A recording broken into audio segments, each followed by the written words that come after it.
नगर पालिका परिषद संबल में इन दिनों भ्रष्टाचार के खिलाफ लगातार निवर्तमान सभासदों का धरना चल रहा है और 14वें दिन भी निवर्तमान सभासद धरने पर डटे रहे। आपको बता दें कि सभासद लगातार भ्रष्टाचार के खिलाफ आवाज़ उठाते हुए कार्रवाई की मांग पर अड़े हैं। इस पर सवाल खड़ा होता है कि आखिर क्या वजह है कि जो धरने पर बैठने वाले सभासदों की मांगों को नज़रअंदाज क्यों किया जा रहा है। जिस तरह के आरोप उनकी तरफ से लगाए जा रहे हैं उसकी सच्चाई क्या है और जो दस्तावेज दिखाए जा रहे हैं और भ्रष्टाचार फैलने का दावा किया जा रहा है वो कितने सच्चे और कितने झूठे हैं। एक बार उनकी जांच पड़ताल कराए जाने में आखिर क्या दिक्कत है। कहीं ना कहीं दाल में कुछ काला ज़रूर है या फिर पूरी की ही पूरी दाल काली है। इस पर कोई पालिका से जुड़ा अधिकारी ना तो कुछ बोल पाने को तैयार है और ना एक्शन लेने को। आखिर क्या वजह है कि जिस तरह धरने पर बैठे विभिन्न राजनीतिक दलों के लोग यहाँ तक कि सत्ताधारी भाजपा के नेता और सामाजिक संगठन भी आकर अपना समर्थन देकर सभासदों के सुर में सुर मिला चुके हैं और तो और अधिवक्ता व चेयरमैन प्रत्याशी आकर बैठ चुके हों। उस धरने को 14 दिन से ज़्यादा हो गए हों और इग्नोर किया जा रहा है। ये एक बड़ा सवाल है जो जिम्मेदारों को कटघरे में खड़ा करता है। अब देखना ये होगा कि क्या भाजपा नेताओं की बात को भी कान पर उड़ा दिया जाता है या फिर कोई हल निकल कर धरने को समाप्त किया जाएगा।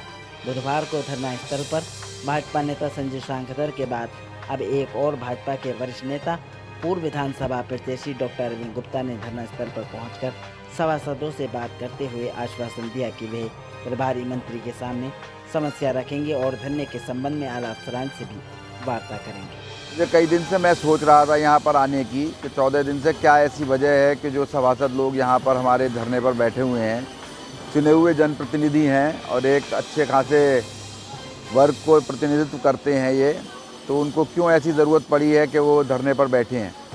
आज मैं पहली आना हुआ मेरा आज, और मैंने इनकी सारी समस्याएं और सारी जो जनहित की वजह से, ये अपने किसी पर्सनल वजह से नहीं बैठे हैं और पब्लिक के वेलफेयर के लिए कुछ भ्रष्टाचार के ऊपर जो हैं उनके ऊपर ये बैठे हुए हैं धरने पर। और मेरा तो कोई अधिकार नहीं है, मगर मैं ज़रूर इसको ऊपर तक पहुंचाऊंगा, अपनी तरफ से कोशिश पूरी करूंगा कि इसके साथ न्याय हो इनके साथ, और जिस वजह को लेके धरने पर बैठे हैं इनका धरना भी ख़त्म कराया जाए, इनको सेटिस्फाई करके इनको संतुष्ट किया जाए। जिनके अगेंस्ट कार्रवाई चाहते हैं उनके अगेंस्ट कार्रवाई हो। जैसी हमारी योगी सरकार की नीति है भ्रष्टाचार पर ज़ीरो टॉलरेंस की, उसको एक मूर्त रूप देते हुए सिस्टम को ठीक किया जाए, सुधारा जाए और इसको धरने को ख़त्म कराया जाए। आगे कहाँ तक पहुँचाएंगे इनकी आवाज़? मैं अपने प्रभारी मंत्री जी को ज़रूर आज इस बात से अवगत कराऊंगा उनको, और मैं यहाँ पर जो लोकल एडमिनिस्ट्रेशन है उनको भी अवगत कराऊंगा कि अब 14 दिन हो गए हैं और अभी तक कोई भी इनको सुनने भी कोई अधिकारी नहीं आया अभी तक। ये बहुत तकलीफ़ की बात है, उनकी बात सुननी चाहिए और उसके ऊपर प्रभावी कार्रवाई भी होनी चाहिए। मैं अपनी तरफ से पूरी कोशिश करूंगा कि इस पर कुछ ना कुछ प्रभावी कार्रवाई हो। धन्यवाद। डॉक्टर अरविंद जी हमारे बीच धरने के बीच आए और उन्होंने हमें आश्वासन दिया, और आश्वासन इस तरह का दिया उन्होंने कि मैं आप लोगों से वादा करता हूँ कि दोषियों के खिलाफ कार्रवाई भी होगी, और जो दोषी होगा वो चाहे कोई भी हो, इसके अलावा और कोई बाबू हो, कर्मचारी हो, अधिकारी हो, वो तत्काल जेल जाए।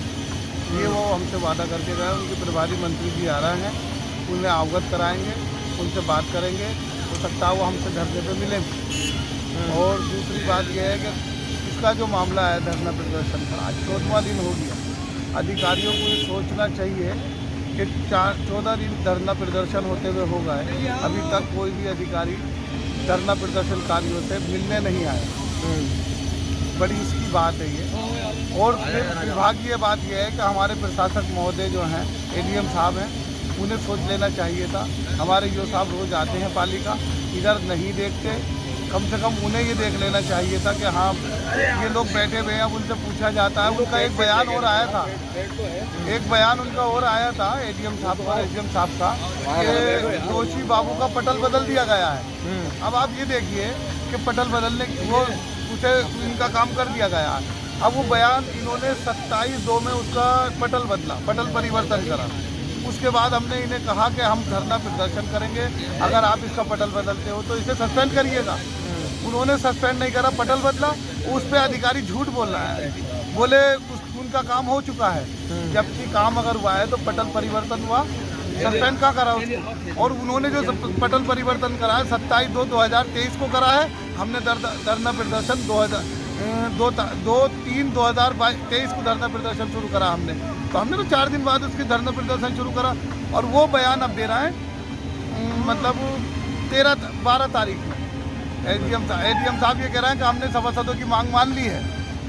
अरे वो उन्होंने तो पहले पटल बदला, वो फिर झूठ बोल रहा है पेपर में। पेपर की कटिंग हमारे पास है। और देखिए बात यह है कि अगर जब ऐसी ही बात है, अगर बात बढ़ेगी तो ये सब शिकायतों का काला चिट्ठा जितना भी है, अब कोई भी हो उसमें बख्शा नहीं जाएगा। उसके खिलाफ आयोग की तैयारी हो चुकी है, अधिकारियों के खिलाफ भी हम आयोग में कंप्लेंट करेंगे और उसके बाद में लोकायुक्त जाएंगे। हम देखते हैं क्या नाम है, कब तक नहीं मिलते वो हमें, कब तक हमारा धरना प्रदर्शन ऐसे ही चलता रहेगा। अगर ये कभी तक भी चले, जब हमने शब-ए-रात जैसा पर्व त्योहार अपना और होली जैसा मतलब जो साल में वर्ष में एक बार त्योहार आते हैं ये, और इसे बड़ी उल्लास के साथ मनाते हैं लोग, वो अपने हमने धरना प्रदर्शन पे मनाए हैं। तो अब ये क्या चीज़ है, नेजा मेला भी हम यही करेंगे।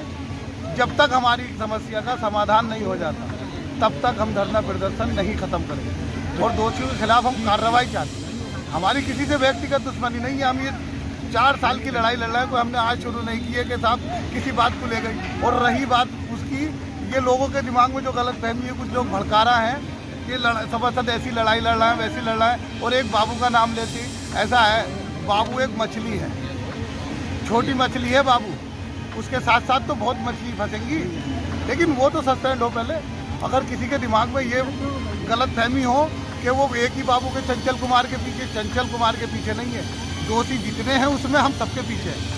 चंचल कुमार तो एक मोहरा है उनका या हमारा जो भी है, वो जो उसे मोहरा बनाए हुए, जब उसे सस्पेंड करेंगे तो उनके राज खुलेंगे, इसलिए उसे उस पर कार्रवाई नहीं चाहते अधिकारी। ठीक, हाँ। आज हमें यहाँ 14 दिन हो चुके हैं धरना स्थल को, लगातार हम यहीं पर हैं 24 घंटे। आज किसका समर्थन मिला आपको? आज हमारे साथ हमारे बड़े भाई माननीय डॉक्टर अरविंद साहब हमारे बीच हमारा समर्थन देने पहुँचे, और उन्होंने हमसे वायदा किया है कि मैं इसकी शिकायत माननीय प्रभारी मंत्री और प्रशासनिक अधिकारियों से करूंगा और जल्द से जल्द इसका निस्तारण करूंगा। उन्होंने हमें भरोसा दिलाया न्याय दिलाने का। वैसे में वो भाजपा से ताल्लुक रखते हैं और आप 14 दिन से लड़ाई लड़ रहे हैं, क्या उन्होंने इसकी समस्या को लेकर क्या बात कही? देखिए, भाजपा तो खुद चाहती है, माननीय योगी आदित्यनाथ जी भ्रष्टाचार के खिलाफ ज़ीरो टॉलरेंस पर चाहती है, और इसी लिए डॉक्टर अरविंद साहब हमारे पास आए हैं कि ये भ्रष्टाचार जो हो रहा है वो किसी पार्टी का नहीं है, ये किसी संस्था का नहीं है, ये सिर्फ भ्रष्टाचार जनहित का है। जनहित के लिए हम लड़ रहे हैं। हमें आज यहाँ बैठे हुए 14 दिन हो गए, लेकिन कोई भी अधिकारी हमारे पास अभी तक नहीं आए, जबकि हम यहाँ 14 दिन से भ्रष्टाचार की लड़ाई लड़ रहे हैं। यहाँ पर अपना घर परिवार छोड़कर यहाँ पर बैठे हुए हैं। सारे संगठनों ने हमें समर्थन दिया है, और आज हमारे वरिष्ठ नेता डॉक्टर अरविंद जी, भारतीय जनता पार्टी के वरिष्ठ नेता जी आज हमारे पास आए।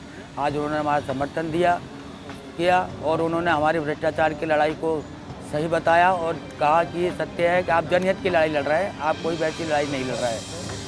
हम चाहते हैं कि हमें न्याय मिलना चाहिए। जिस भ्रष्टाचार की हम लड़ाई लड़ते चले आ रहे हैं उस पर हमें न्याय मिलना चाहिए। तो उन्होंने हमें आश्वासन दिया कि मैं अपने उच्च अधिकारियों से ही बात करूंगा और प्रभारी मंत्री से भी बात करूंगा। हमें बड़ी खुशी हुई, उन्होंने आज हमें अपना समर्थन दिया और हमें आश्वासन दिया। आज हम 14 दिन हो गए अपने बच्चों को छोड़कर यहाँ पर पड़े हुए हैं। मैं चाहता हूँ कि हमारी साथ इंसाफ करा जाए